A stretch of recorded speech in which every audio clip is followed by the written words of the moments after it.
Hello ladies and gentlemen, Alex here from PowerMES, and today I have a long-awaited video for you guys on how to build a gaming PC updated for $1,000.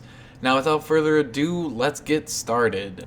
Now to start off our build, we are going to be using the Cooler Master Storm Scout SGC2000. Now this is a mid-tower ATX case, and it should definitely be able to fit all the components and still have good airflow. I chose this case because of Cooler Master's patented tool-free installation, which if you are going to buy this case is an awesome feature and a key selling point.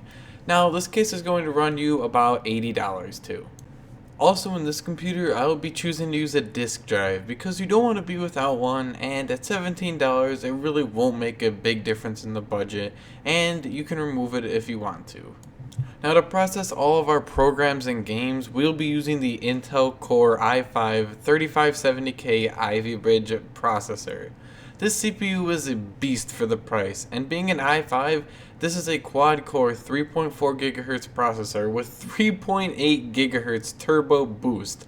That's better than my quad-core processor that's in my computer that's an i7.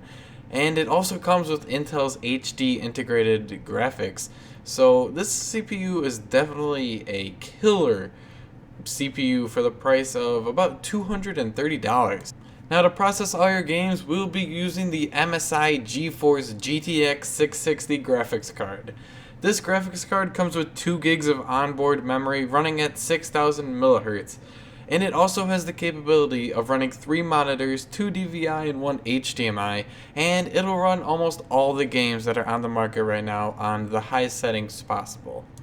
Now in this build, I will be using an SSD. Now again, you don't have to include this, but it will just increase the speed of your computer if you put the OS and all the heavy programs that you use the most on the SSD.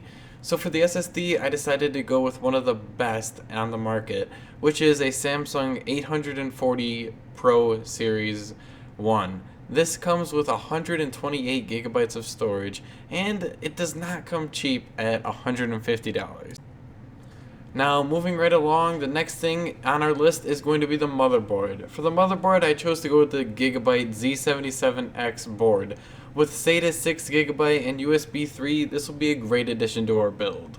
Now for the mass storage, I will be using a Seagate Barracuda 1TB hard drive, which is also not a necessity in this build if you wanted to go all SSD, but otherwise this hard drive will run you about $80. Now to cool that beast of a CPU, we are going to go with the Cooler Master Hyper 212 heatsink. Now I know I've used this heatsink before, but for the price and for the quality that you get, I can't resist going with this heatsink again. And finally, to power all of these wonderful components, we are going to be using a Corsair Enthusiast Series power supply. This power supply has 650 watts of power, and you will have more than enough power to power all your things and other things such as lights and more fans or whatever you're going to add to the case. Now that is going to wrap up the build for today, and the final price is going to be a little bit over the $1,000 price point at a price of $1,047. Now if you liked the parts, I will have links to all of them and where I got them and how much I would pay for them currently. And remember, the prices are constantly fluctuating, so keep an eye on that.